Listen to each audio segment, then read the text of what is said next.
Assalamualaikum warahmatullahi wabarakatuh. Al-Fatihah. A'udzubillahi minasyaitonir rajim. Bismillahirrahmanirrahim. Alhamdulillahirabbil alamin. Ar-Rahmanir Rahim. Maliki yaumiddin. Iyyaka na'budu wa iyyaka nasta'in. Ihdinas siratal mustaqim. Siratal ladzina an'amta 'alaihim ghairil maghdubi 'alaihim waladdallin. Amin. Alhamdulillah. Wassalatu wassalamu ala Rasulillah wa ala alihi wa sahbihi ajma'in. Subhanaka la ilma lana illa ma 'allamtana innaka antal alimul hakim. Rabbi shrah li sadri wa yassir li amri wahlul 'uqdatam min lisani yafqahu qawli. Amma ba'd. Alhamdulillah. Ya, marilah sama-sama kita panjatkan rasa syukur kita kepada Allah Subhanahu wa taala. Alhamdulillah. Diberikan kesempatan oleh Allah Subhanahu wa taala untuk sama-sama kita hadir ya lagi, dan pada malam ini ya kita kembali memulakan kuliah kita. Alhamdulillah, yang mana pada tajuk yang terakhir kita bincangkan ialah berkenaan dengan hawa nafsu yang diturut. Jadi pada malam ini kita akan tengok muka surat 210. Kita berhenti muka surat 210, iaitu sikap berbangga-bangga dengan pendapat sendiri. Alhamdulillah. Tak berapa hari dah kita nak sambut Hari Raya Korban.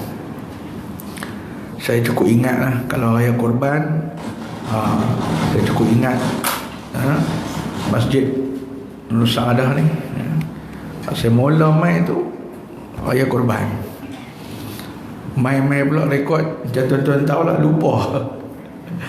Maghrib baru duduk ada di rumah, telefon ustaz, mana ni kuliah? Ya Allah, terlupa tengok raya.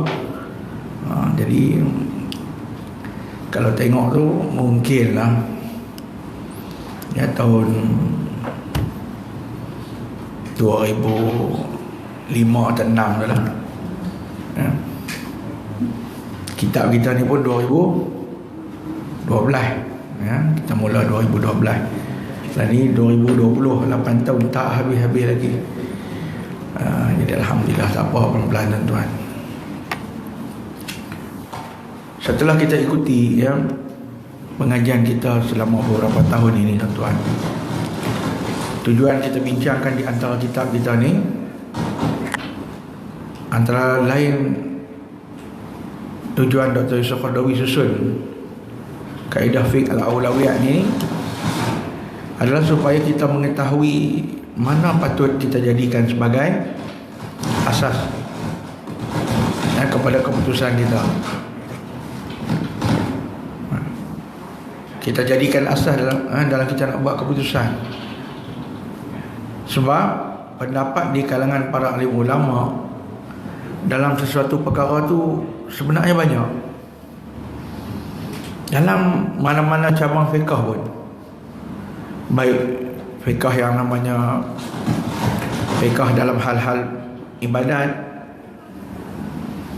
fiqh dalam hal yang berkaitan dengan muamalat ya, fiqh yang berkaitan dengan munakahat, nikah kahwin, dan juga yang keempat iaitu berkaitan dengan jinayat, hukum-hukum jenayah. Maka oleh sebab itu kadang-kadang kita akan bertemu dengan pendapat-pendapat yang berbeza.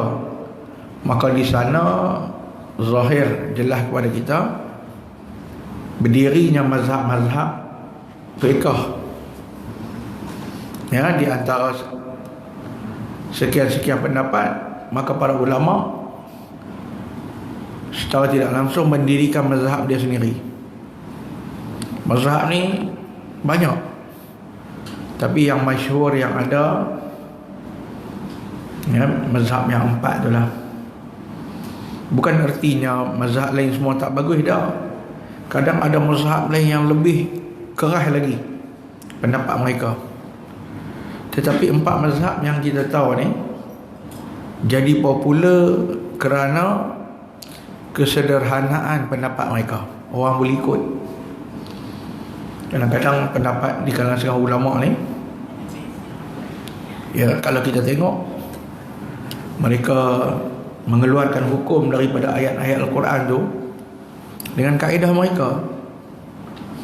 Misalnya sebut tentang Allah haramkan lahmal khinzir, daging babi. Maka ulama yang mengambil kaedah hukum bahawa apa yang Tuhan sebut daging babi, maka daging babi sahaja haram. Sehingga kan ada juga yang menyebut kulit babi kalau disamak, ada pendapat, kita tak pakai pendapat tu, kalau disamak kerana dia kulit samak, maka kulitnya sudah jadi halal untuk digunakan. Jadi kalau pendapat macam tu ekstrim, orang pun kadang-kadang nak ikut tak ikut, kayaknya menyebabkan mazhab fiqh macam ni jadi kurang popular. Kadang kerana kebolehan seorang ulama tu, wibawanya. Ketika mana Imam Asy-Syafi'i sampai di Baghdad, mazhab yang masyhur tu mazhab Imam Abu Hanifah. Ulama-ulama selepas Imam Abu Hanifah tu hebat-hebat, maka popular mazhab Abu Hanifah, mazhab Hanafi kita panggil tu. Tapi bila Imam Asy-Syafi'i sampai, dia orang muda kan, mungkin kebolehannya, maka orang tertarik mazhab dia pula. Ya, begitu juga mazhab-mazhab yang lain. Tetapi kita perhatikan di kalangan ulama-ulama yang berpendapat sederhana, tidak mengambil pendekatan memaksa orang lain terhadap pandangan mereka, mazhab mereka jadi disukai. Mazhab jenis paksa orang dia jadi keras. Mazhab tu walaupun ulama-ulamanya hebat, kadang merupakan guru kepada Imam Asy-Syafi'i sendiri, ya, kadang guru kepada Imam Abu Hanifah sendiri. Akan tetapi walaupun mereka guru kepada Imam Abu Hanifah, mazhab anak murid tu jadi jauh lebih popular.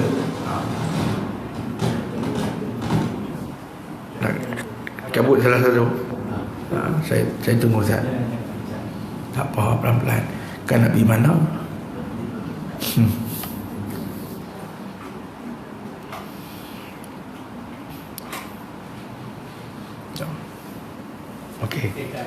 Okey ya. Alhamdulillah. Ya. Jadi ulama-ulama yang mengambil pendekatan sederhana dan sebagainya ni, mazhab dia jadi popular. Terdapat segelintir, ya, di kalangan anak murid mereka pula ekstrim. Ya, mazhab Hambali. Ya, mazhab Hambali ni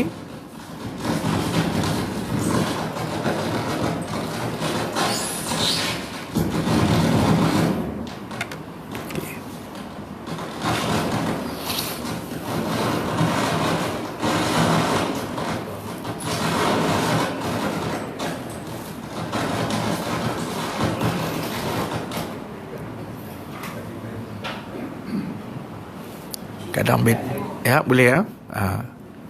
Jadi tak ada. Kadang bateri dia ada pula. Okey. Jadi guru tak ekstrim, anak murid ni ekstrim. Berlaku pergaduhan di antara pengikut-pengikut mazhab. Alhamdulillah, ya.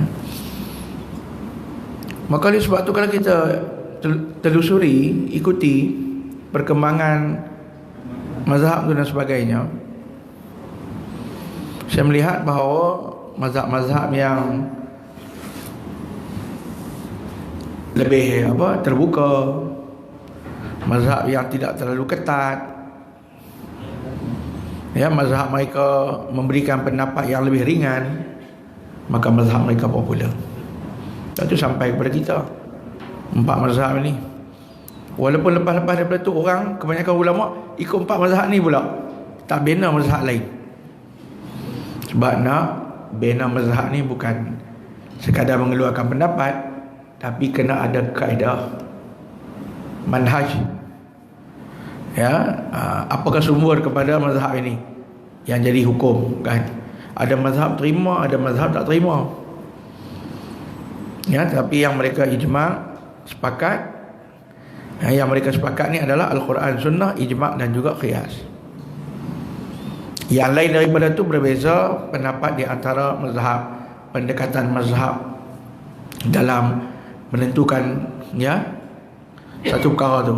Asal satu benda ni bagi mazhab Hanafi, asal semua perkara ni haram, melainkan ada dalil yang menghalalkannya. Mazhab Syafi'i pula semua benda halal, sehingga datang perkara yang mengharamkannya. Jadi beza atas situ, ya, kadang-kadang yang berdiri mazhab mereka. Maka penyakit yang berlaku, yang kita tengok dalam perbincangan kitab kita ni, yang dulu, ya, penyakit-penyakit yang berkaitan dengan sangat kedekut, artinya dia turut hawa nafsu, kemudian dia mengikuti hawa nafsu dia. Penyakit yang ketiga ni adalah dia kata cukup berbangga, ya, dengan pendapatnya sendiri. Tak salah orang mempunyai pendapat yang berbeza dengan orang lain, selagi mana mereka berada di atas perbincangan dalil yang betul. Tapi kalau dia berbangga dengan pendapatnya sendiri, mengetepikan pendapat orang lain, ya, dan merasakan bahawa pandangannya sahajalah yang paling betul. Soal dia faham pendapat dia macam ni, dia buat, silakan. Tapi bila mengatakan bahawa pendapatnya sahajalah yang paling benar, paling sempurna, sehingga timbul sikap-sikap yang tidak baik, bangga diri, kemudian merendahkan orang lain. Yang selalu saya sebut pakej dia ni, bangga, kemudian kedua, rendah orang lain. Ini perangai tak elok. Dalam perbincangan kitab-kitab yang tuan-tuan duk mengaji pun, kitab-kitab mengaji di surau ni, kitab tauhid, aliran perbincangan tauhid pun kadang-kadang di antara satu kitab dengan kitab yang lain bukan sama. Tak boleh pula ada orang yang aliran Syekh Fatani kata begini, yang, ya, Wan Ismail padanya macam ni, ya, sehingga merendahkan orang lain. Ada orang mengaji Baqarah, ada orang mengaji kitab Faridah dan sebagainya. Orang yang mengaji banyak dia tak ada masalah. Yang ada masalah ni mengaji sikit, berasa banyak. Dia mengaji tak banyak mana, dia berasa dia banyak. Sedangkan dia tak tahu perbincangan, ya, kadang-kala lebih luas daripada apa yang dia ada, maklumat yang dia ada. Maka sebab tu bila dia mula melihat dirinya lebih besar daripada orang lain, kata Dr. Yusuf Qaradawi, dia tengok diri dia tu macam tengok dalam mikroskop. Kuman hak alus pun nampak besar pelumbuk, nampak besar, kan? Dia nampak diri dia tu macam kanta, kecil tapi jadi besar. Dan dia nampak orang lain pula, kan, besar jadi halus. Halus dia tengok orang lain. Lalu mulalah, ya, proses yang tidak baik berlaku. Penghinaan, yang memperkecilkan atau mencari kelemahan dan kekurangan atas orang lain dan melupakan kekurangan yang ada pada diri dia. Diri dia rasa sempurna, zero defect, tak ada kelemahan langsung. Orang lain lemah lagak. Lalu mulalah timbul yang mempersoalkan satu-satu perkara yang kadang-kadang Dia yang rasa hebat. Duduk mengaji berapa tahun? Dia tanya. Saya mengaji 5 tahun. Oh, 5 tahun. Saya mengaji 15 tahun. Mula timbul macam tu. Kadang-kadang ada kita dah tengok. Hang mengaji 15 tahun pun tak cerdik. Kau ni mengaji 5 tahun cerdik. Mana nak sama? Kadang kan pelekeh orang. Ni apa? Dia duduk mengaji sampai 10 tahun Mesir. Betul? Dia memang duduk 10 tahun tapi tak ngaji. Pergi masak. Kadang ada yang macam tu. Kadang dulu di Madinah tak jadi macam tu. Sekarang ni dah mula jadi. Dulu pergi mengaji lah, lalu dia jadi mutawih pula. Dia sibuk bawa orang pergi umrah. Bila kita pergi umrah ya, tengok-tengok siapa jadi mutawih kita kat sana, belajar. Tak? Selalu dah jadi. Kadang-kadang buat package pula. Jadi maknanya bukan sama. Ada orang mengaji 5 tahun baru lulus, ada orang mengaji 4 tahun lulus dah. Ada orang pergi kena ambil bahasa dulu setahun. Itu kena jadi lama. Lah ni tak usah duduk sibuk cara cari kelemahan orang. Itu yang betul. Kadang keberkatan ni Allah Ta'ala bagi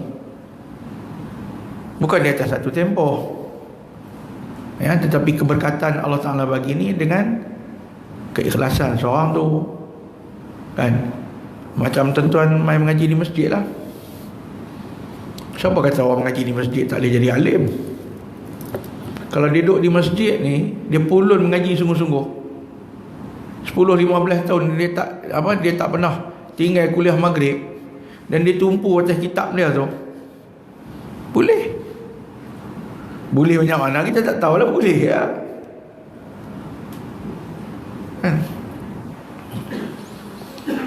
Allah Ta'ala nak bagi keberkatan ni bagi para orang yang ikhlas, terutama orang yang ikhlas dalam urusan agama dia. Tapi kalau orang tu sombong, kadang dapat, tapi ilmu tu tak dapat memandu diri dia kepada ketaatan kepada Allah. Tak taat. Ngaji banyak tapi tak jadi orang yang taat. Pasal apa? Tak boleh jadi orang yang taat sebab mengaji ada niat-niat yang lain. Mengaji lama, tengok masih lagi perangai tak berubah, sikap tak berubah, yang haram, yang tak sepatut dia buat masih lagi kan. Lalu Al-Quran telah menggambarkan bahawa sikap membanggakan diri ni juga berlaku dalam zaman Nabi sallallahu alaihi wasallam. Ada sahabat-sahabat yang berasa mereka kuat, mereka kemas, sehingga mereka masuk dalam peperangan tu berasa boleh menang lah pasal jumlah banyak. Ini Allah sebut dalam surah At-Taubah berkenaan dengan perang Hunain. Perang Badar, umat Islam dengan musyrikin Mekah ni 1/3 daripada jumlah musyrikin tu. Katalah kita kata 3, tak ada jumlah yang tepat kita tak tahulah kan, tapi 300 ya, 313 dengan 1000. Seorang lawan 3 orang, menang seorang tu. Perang Uhud 1000 lawan 3000, tak kalah pun kan. Tapi perang Hunain ya, apabila mereka ajabat kasratukum kan, mereka ni ajabatkum kasratukum ni maksud dia depa ni bangga ya dengan banyaknya bilangan mereka. Maka kata Allah, bilangan yang banyak itu tidak memberikan manfaat ya kepada kamu sedikit pun. Bahkan ada hadis yang lain cerita akhir zaman umat Islam ni macam buih lepas hujan turun menitik, kita tengok lalu kat parit berbuih banyak, tapi buih saja. Bahkan Nabi sebut lagi dalam hadis yang lain, orang-orang kafir akan kerumuni umat Islam macam orang kerumun dulang makanan, talam makanan, pakat serbu, pakat makan, rakus, pasal kita dah jadi hidangan. Umat Islam jadi hidangan pasal apa? Ya, macam-macam orang seluruh dunia berani bunuh umat Islam di Burma, bunuh umat Islam seluruh dunia. Dibunuh di Palestin pun kita tak boleh nak bertindak balas. Bunuh seluruh dunia. Maka kata Nabi, kata punca dia kerana di kalangan umat Islam mereka kena penyakit, disease, bukan COVID kan. Disease yang kena ni penyakit jenis dalam hati, ya, yang Nabi sebut penyakit al-wahnu, wahan. Maka sahabat tanya, ma wahiyal wahnu, ma hiyal wahnu ni, apa dia Rasulullah penyakit wahan ni? Maka Nabi terang dalam ayat yang ringkas, hubbud dunya wa karahiyatul maut. Mereka ni kasih cinta kepada dunia, takut mati, gila ke dunia. Takut mati ni bukan kata mati, kadang takut tua ya. Takut berkedut-kedut macam ya. Tengok-tengok cermin berkedut takut. Lepas tu pergi belilah apa? Tak tahu nak cerita dalam TV tu orang nak tulis apa. Bagi apa, hitam rambut tu. Iklan apa-apa lagi kadang-kadang. Tengok member terkejut macam tengok orang hantu kubur. Rambut putih. Lepas tu bubuh-bubuh segak, bubuh-bubuh. Kan? Dia orang perempuan penyakit dia lain, orang lelaki penyakit jenis lain pula. Kan orang perempuan kulit berkedut, dia pun belilah tempek muka apa semua kan. Kalau orang kata timun, dia tempek timun. Kalau orang kata tempek, masa nak bagi kulit cekang, cucuk vitamin C, cucuk collagen kan, cucuk macam-macam. Tapi tak boleh tegangkan leher ni apa. Biar tengok siapa-siapa cucuk collagen lah apa. Kalau dah umur 5-60 tu, cucuk pergi tak mana pun leher ayam biru tak bagi contoh, tak tahu leher ayam biru. Tengok hak mana yang duk pakai-pakai tu, semua pakai baju macam ni. Macam saya ni, gitu. Pasal leher tak payah buat, yang lain boleh buat. Makcik balik tengok, pergi pegang ayam biru melawak ni kan. Tapi leher kedok-kedok tu betul. Orang lelaki ketakutan dia lain. Dia manusia jadi takut kan.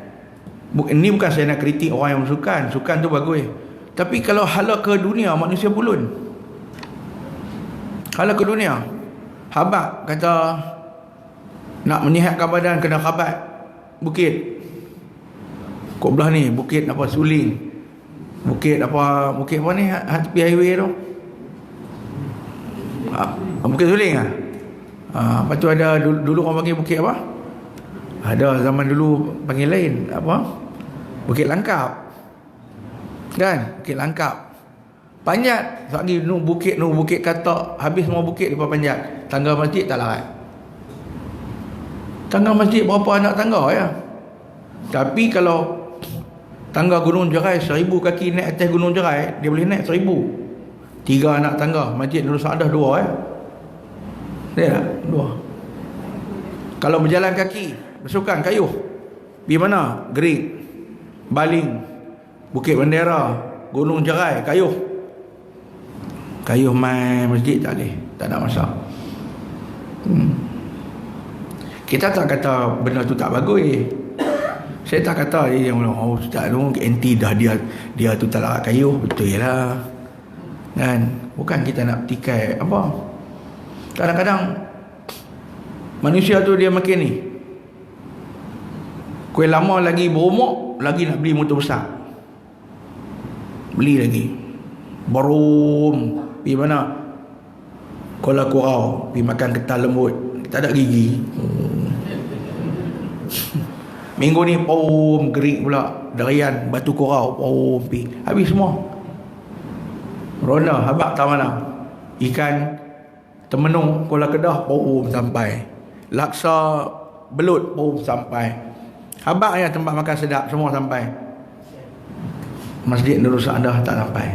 Diintai. Ini pun sebahagian dia.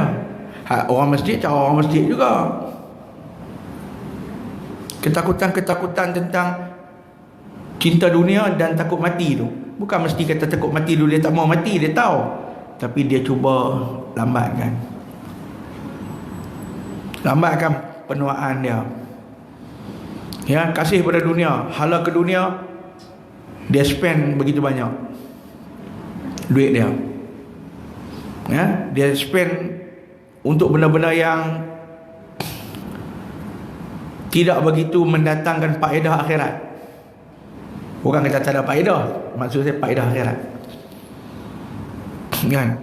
Bayar zakat tak bayar, hutang orang tak bayar.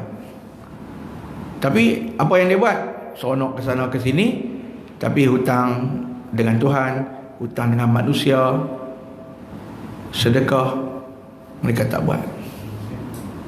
Mereka bakhil untuk akhirat, sangat pemurah untuk dunia. Kan? Kita minta lah kan. Kita pun mungkin ada juga nafsu-nafsu macam tu. Tapi jangan melampau lah kan. Kadang kita tengok yang manusia ni, tahap kemelampauan dia tu lebih sangat kan.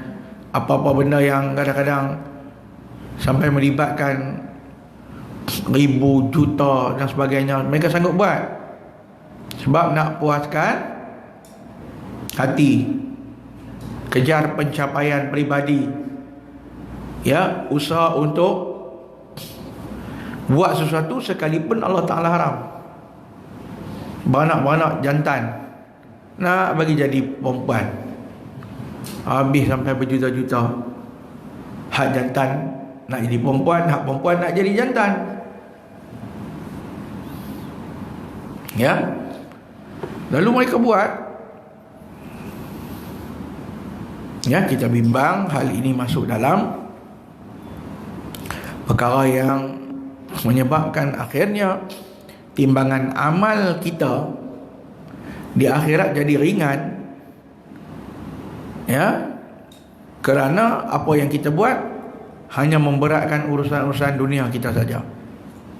Hanya berlalulah kehidupan kita, masa kita banyak habis, tapi tabung akhirat kita tak penuh, sikit.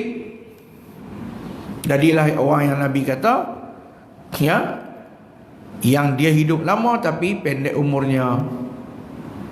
Ya, umurnya pendek walaupun hidup lama. Kenapa? Kerana tak banyak amal yang dia boleh buat. Jadi orang Islam bila dia bangga misalnya dengan bilangan dia kalah dalam perang Hunain, ya. Bilangan yang banyak tidak membantu pun kan. Sebab tu kata Bilal bin Sa'ad, kiranya kamu melihat orang yang pintar berbicara, suka membantah dan suka membanggakan pendapatnya, ketahuilah bahawa kerugian telah sempurna. Mana orang ni bila dia pandai, dia dah lah pandai cakap, pandai, tapi dia suka bantah, bertengkar dengan orang dan bangga diri. Kata Bilal bin Sa'ad, dia ni kebodohan, kecelakaan hidup dia dah sempurna lah. Tak boleh buat apa lah. Pasal apa? Pandai, suka bantah, suka pelekeh, suka bangga diri. Maka kita jangan tinggikan diri kita dan rasa hebat hingga merendahkan orang lain. Boleh jadi orang yang kita anggap lebih rendah daripada kita itu rupa-rupanya adalah jauh lebih hebat daripada kita, tapi dia menyembunyikan kehebatan dia. Macam pepatah Melayu lah, kata rimau sembunyi kuku kan. Tapi macam jangan jadi macam ayam, telur sebiji mayuh sampai sekampung, ya, bunyi deras biji ya kan. Maka dalam kesempatan ini elok juga kita semak, ya, kata Dr. Syekh Qaradawi, kita tengok kata-kata hikmah yang diucapkan oleh Sayyidina Ali bin Abi Talib berkenaan dengan satu perkara yang kita bincangkan tadi ini. Tajuk kita tu, iaitu satu keburukan yang kamu rasa satu keburukan yang kamu rasakan tidak baiknya adalah lebih baik di sisi Allah daripada satu kebaikan yang menyebabkan kamu berbangga diri. Kadang-kadang kita rasa benda tu tak bagus, rupanya lagi bagus daripada kita hadut menyombong diri. Nak sombong dengan siapa? Sombong dengan Allah. Ya, sombong dengan Allah. Ilmu kita banyak mana? Maka sebab tu bila satu orang manusia ni dia rasa diri dia pandai, kemudian Allah datangkan teguran pada dia. Macam juga berlaku kita tengok Nabi Musa alaihissalam. Allah suruh Nabi Musa nak bagi tahu kat Nabi Musa, kata ada orang lagi pandai pada Nabi Musa, iaitu Khidir. Lalu Nabi Musa, bukan Nabi Musa sombong, tapi Allah nak bagi tahu kat Nabi Musa ada lagi orang. Dia ikut Nabi Khidir. Nabi Khidir jumpa pecahkan kapal orang. Nabi Khidir kata, hang nak ikut aku boleh. Lalu Allah ilham kepada Nabi Musa, hampir ke tempat ni akan jumpa dengan satu orang. Di pipi jumpa dengan Nabi Khidir, dia kata nak ikut, nak belajar. Nabi Khidir kata, jangan banyak tanya. Jangan tanya. Ni ilmu pelik ni. Lalu kalau mengaji, kita tanya tak faham tanya. Dia abang jangan tanya, tengok ya. Nabi Musa tengok-tengok, mula-mula dia sampai-sampai dia dah lah parau tu dia pecah parau elok-elok. Dia tanya, awak lagu buat lagu ni. Tengok, baru pesan jangan tanya dah. Dia pun silap. Dia minta maaf pergi pula. Sampai-sampai dia cekik bunuh seorang budak. Budak tengok duk main-main tu. Allah, kalau kita pun terkejut, apa salah budak tu. Kemudian yang ketiga, dah duduk di kampung tu, tak ada siapa bagi makan apa-apa, tumbang kan, minta tolong pun tak mau bagi pertolongan. Tapi dia pergi tolong pula pendiri dinding Reban. Bila dah 3 kali langgar pesan dia, Nabi Khidir pun bagi tahu Nabi Musa pasal apa dia buat benda tu. Ini orang yang dapat ilmu hikmah. Kita ni selapis yang nampak tak?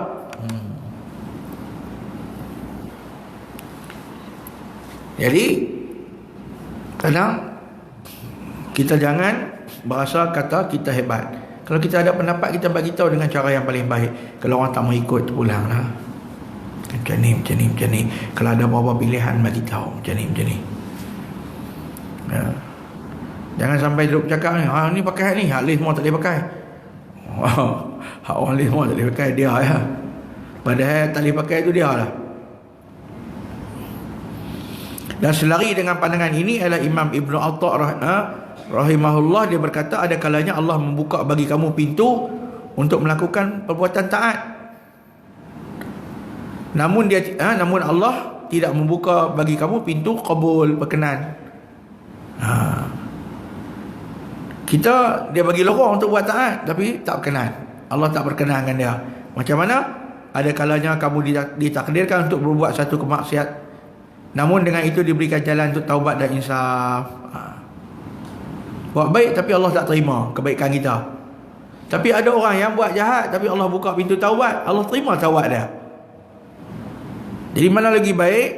Maksiat yang menimbulkan rasa menyesal dan ingin bertaubat adalah lebih baik daripada perbuatan taat yang menimbulkan sombong.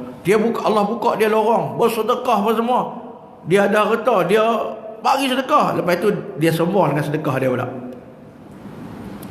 Jadi buka dah pintu taat, dia buat baik kat orang lain dapat manfaat. Dengan duit dia bagi tu, orang lain ambil, orang lain hidup. Orang yang hidup susah tu dapat manfaat, dapat, tak ada masalah apa. Kau tu pun alhamdulillah ya Allah kan. Dia hak bagi ni, bagi dah, duit pun habis, lepas tu sombong.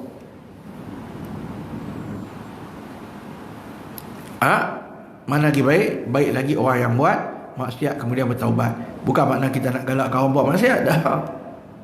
Tapi dia buat maksiat, dia dosa, kemudian Allah timbulkan dalam hatinya perasaan insaf, nak bertaubat. Maka maksiat yang menimbulkan rasa menyesal dan ingin bertaubat lebih baik daripada perbuatan taat yang menimbulkan sifat sombong. dan bangga diri. Kan? Waktu kita ni tuan-tuan, tak usah sombong lah. Sombong apa? Sombong dengan harta kita. Ada orang lain yang lagi kaya daripada kita. Kita kaya ni dalam rekod dunia tak boleh lawan Qarun lah, kalau bab harta ni. Kan? Kunci gudang dia pun orang kuat-kuat kena pikir punya banyak kunci. Kan? Inna mafatihahu latanu ulil usbati ulil quwwah. Cerita pasal kunci dia ya. Kunci gudang dia tu dibawa oleh beberapa orang lelaki yang gagah perkasa. Tu bawa kunci tu tuan. Kan? Kunci pun orang kena bawa ramai-ramai kandak. Kita kata tak ada siapa nak kandak pun, tak ada apa pun. Tengok. Kalau bab apa lagi? Sombong bab ni. Sombong ni kebanyakan dia bawa kepada kehancuran. Kaum yang sombong, kaum Ad, boleh buat rumah palang apa? Mereka pahat batu buat rumah. Allah musnahkan mereka. Qarun yang bangga dengan kekayaan dia, Allah tenggelamkan dia dalam tanah. Firaun hak mengaku dia ni lagi hebat daripada Tuhan, Allah tenggelamkan dia dalam Laut Merah. Cuba kita baca tengok dalam Quran. Hak menyombong ni tak ada pernah Tuhan biar. Kan Tuhan tak biar pun. Ya, Abraha sombong, hebat dia. Ya, lalu dia main nak serang Kaabah. Kaabah tak ada siapa tahan pun. Abdul Muttalib yang menjadi ketua orang Mekah, macam Perdana Menteri Mekah pun, bila dia mai jumpa Abraha, Abraha tanya dia, "Hang mai jumpa aku buat apa?" "Aku nak minta balik aku punya unta." Dia tahan nak minta unta ya. Hang tak mau merayu kata jangan serang Kaabah. Dia kata unta ni aku punya, aku mai minta balik. Kaabah tu Tuhan punya, Allah punya. Biar dia lah yang jaga. Dia kira unta dia. Tengok tarmihim bihijaratim min sijil. Allah hantar burung ya buat mai bara-bara daripada neraka sijil, kena tembus badan. Faja'alahum ka'asbim ma'kul. Jadilah mereka seperti mana berlubangnya daun yang dimakan ulat. Abraha kena pom batu tu kan, ya, balik lari pergi Yaman, mati di negeri dia. Kan nak bagi rakyat dia tengok tu dia. Ni orang yang nak menyerang Kaabah ni dia. Allah Ta'ala layan dia, hantar burung. Siapa nak sangka burung tu bawa api, kena orang cedera parah, tapi dia bawa api, dia tak dia apa. Kan? Tengok bagaimana Allah Ta'ala tunjuk kat kita, orang hak sombong ni tak pernah mereka hidup dalam keadaan yang aman. Orang sombong, Allah azab mereka. Ya, Allah azab. Bukan sikit-sikit kaum-kaum yang kena dulu ni. Kaum yang apa? Yang minat laki-laki ni. Kaum Sadom kan. Ya, kaum Nabi apa? Nabi Zakaria, Nabi apa? Nabi apa? Nabi Lut. Ya, bila malaikat mai rumah dia, depa kepung rumah. Mai. Mana hak laki-laki segak tadi tu? Kami mau. Akhirnya Nabi kata, ambillah anak dara aku, ada 2 orang tak menikah lagi. Pilah menikah. Kami tak mau, kami tak minat. Kami minat abang Sado. Minat jantan dengan jantan ni. Kita kata takkan kot orang gila ni sampai tahap kegilaan kaum tu, dia minat laki sama laki. Hak perempuan di kalangan mereka pula, walaupun sebelum tu dah beranak pinak dah, dia main satu penyakit, perempuan minat perempuan pula. Dan bila laki minat laki, perempuan tak duduk saja, mai kita sama kita pula. Maka jadi pula perempuan ni melakukan perbuatan yang namanya lesbian, musahaqah. Yang laki-laki homoseksual kan. Dia homoseksual ni laki-laki perempuan pun sama lah. Kalau homoseksual ni, homo tu makna sama, seksual sama. Yang laki-laki dia jadi gay, perempuan lesbian. Kan, terma tu homoseksual ni. Kadang-kadang orang kata apa, homoseksual ni laki sama laki ada, perempuan sama perempuan pun dia agak homo, kan. Jadi kegilaan kaum sampai tu, sampai bila mana Nabi ingatkan kepada mereka, hangpa jangan buat kena, nanti turun bala. Zaman Nabi Soleh,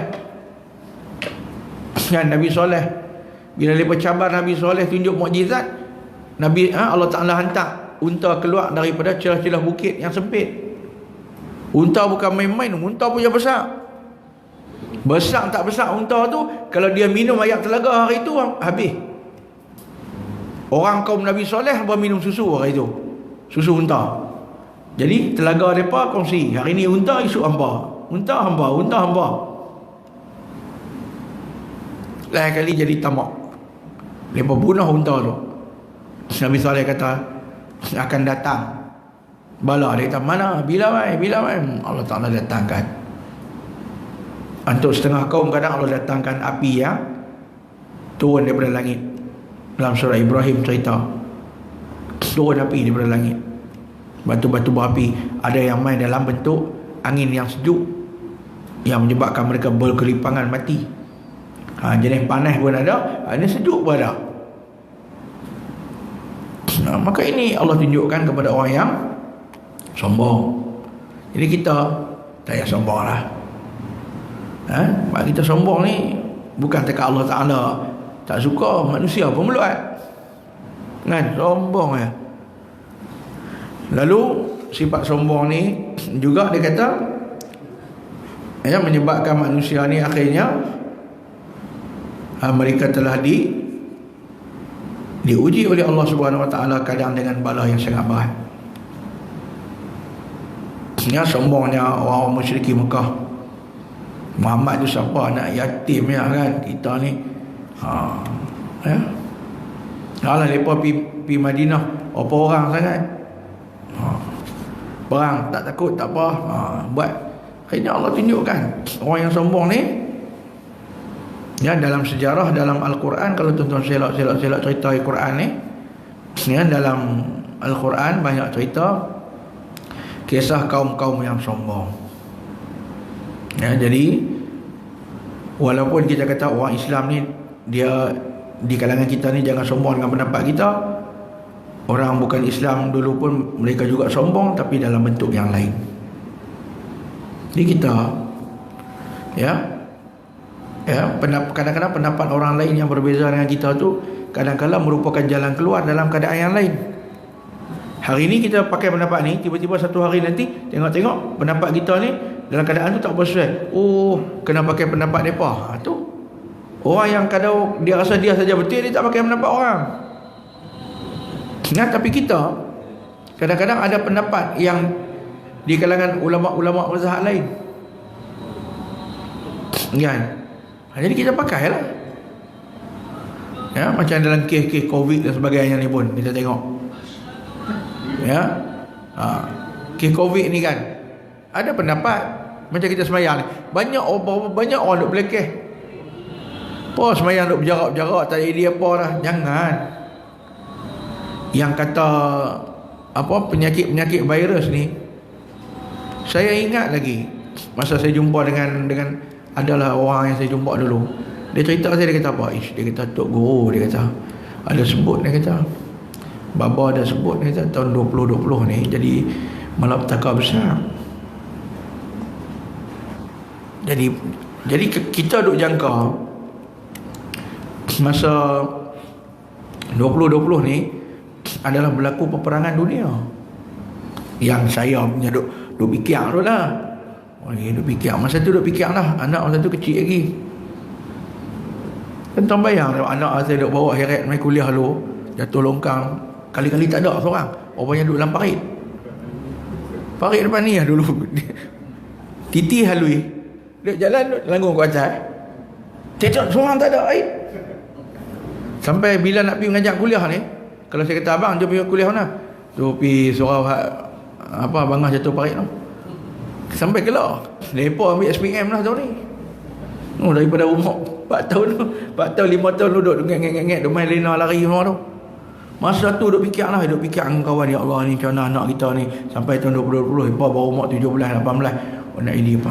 Rupanya yang kata 2020 tu dia bukan jadi perang, rupanya ni penyakit lah kita kata ni. Ini pun satu malapetaka seluruh dunia. Dia punya kesan lagi teruk dah perang. Kita tak kena perang dengan siapa, tapi tak boleh keluar rumah. Ni kan bujang dah boleh main surau ni. 3 bulan awal tu mana pun tak boleh pergi, malam pun tak boleh pergi, kedai tutup ke 8. Habis luak budak-budak semua tak cukup makan kan. Tengok masa bulan Ramadan tak boleh pergi masjid. Allah uji kita. Dapat tak benda baik dalam ujian Allah Ta'ala atas diri kita? Walaupun kita tak boleh main semayang tarawih di masjid, kita solat tarawih di rumah berjemaah pula kan. Alhamdulillah. Kalau tidak dulu ke, habis-habis tarawih tu merata makan siput naik kereta pergi makan siput lah, macam-macam. Petang kan pergi mana, melila bersama malam pergi cari kuih. Kita ni Allah uji, raya pun tak boleh. Bukan kata raya tak boleh, haji pun tak boleh. Nasib baik saya ni hari tu dapat haji, hari tu mula ada member tanya, member kat tabung haji, kata Ustaz tahun depan pergi dengan saya. Tahun ni bukan gila saya, tahun depan Ustaz kalau main dengan saya, pergi haji dengan saya, duduk hotel sempoi, dia tak boleh makan macam-macam kan. Dia ajak saya gitu lah, pergi rombongan bawah JAKIM dengan bawah kementerian ni. Lepas tu saya kata tak apa, saya nak pergi tahun ni juga. Pergi tahun lepas kan, yang mesti haji lepas tu. Lepas saya nak bawa mak saya kata saya nak pergi juga. Kalau pergi dengan mereka pakai kalau kita pergi dengan mak pak kita dah tengok lah. Pergi sana. Lepas keluar kadang-kadang lepas subuh tu, tengah malam baru balik, melawat kemah lah apa. Lepas pergi 2 minggu ya. Tinggi ya tu. Kita pergi 40 hari. Kan? Kalau tak pergi hari tu, tengok-tengok tahun ni pakai tak boleh pergi pula tahun ni. Tahun ni tentulah tak boleh pergi kan. Silap-silap orang nak pergi umrah ni bulan 12 ni pun tak buka lagi. Takat saya duduk dengar daripada maklumat daripada Saudi sendiri ni, bagi tahu kepada di JAKIM ni, tabung haji, tempat yang paling kuat COVID di Saudi ni adalah Mekah. Mekah paling teruk.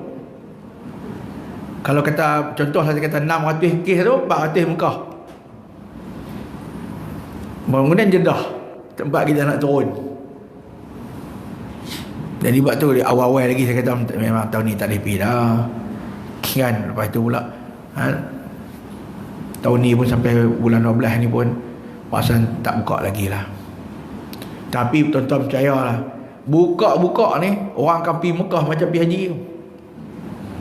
Macam ni kan, kita tak sadar kalut pergi lagi lah ya, kita pergi bila-bila pula lah kan. Tersedut kalut. Sebab kadang-kadang orang semua kalut nak pergi, orang nak tempah tiket apa semua kan. Tapi tu ujian COVID tu, tak boleh raya kan. Raya pun tahun ni khutbah mayang raya di rumah ya. Jumaat pun ya 14 minggu tak boleh Jumaat kan. EJK masjid, orang tikai awak EJK masjid pergi. Masa suruh jadi EJK pun tak mau. Kan masa suruh jadi EJK tu, ni jadi tok siak, jadi tok imam apa semua ramai orang tak mau. Tengok bila tok siak dengan tok ni boleh pergi tiap-tiap minggu lepas boleh pergi pegawai masjid. Betul lepas kata takkan bagi kat lepa ya. Bagi kat lepa lah pasal lepa pegawai masjid. Tak cik pakat jadi ya lepas ni. Kan ada orang tanya ustaz, tak patut lah AJK lepas bagi kat geng lepa. Ada dia AJK. Masa dia AJK, hang tak mau masa bagi jadi AJK lu hang tak mau. Jangan duk lantik saya kerja banyak. Lah nak 13 Jumaat tak pergi. Mana kita sangka tuan-tuan semua hidup 3 kali tak pergi Jumaat secara sengaja tu, Allah peteri hati kan. Tapi rupanya lepas-lepas dibuka balik banyak tu ya. Saya duk jangka malam ni saya main ni sampai belakang penuh. Kan? Duduk berselang-selang pun tak penuh. Tak apa. Lepas semayang di rumah. Kita yang penting Allah masih sayang kita. Bagi hati kita ni terbuka lagi nak main. Bagi hati kita ni melekat lagi di masjid. Ini bukan satu benda yang mudah. Ini tanda-tanda rahmat Allah, mudah-mudahan atas diri kita. Allah nak bagi syafaat ni kepada orang yang hati dia duk teringat masjid.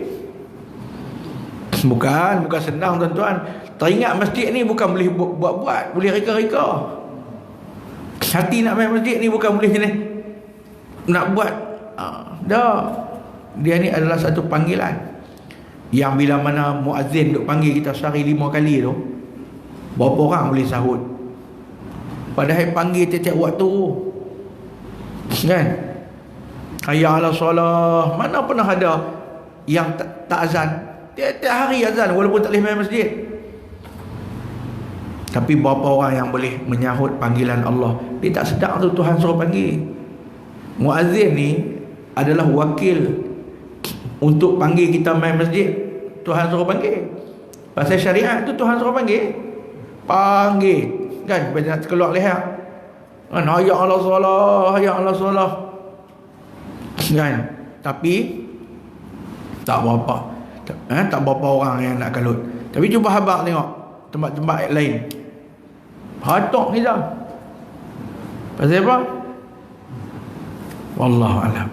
Jadi kita alhamdulillah lah. Mudah-mudahan malam ni kita berhenti cakap tu dulu. Boleh kot no. Banyak-banyak sangat pun pandai sangat, payah pula. Jadi insyaAllah ada nak tanya apa-apa tak? Wallahu a'lam.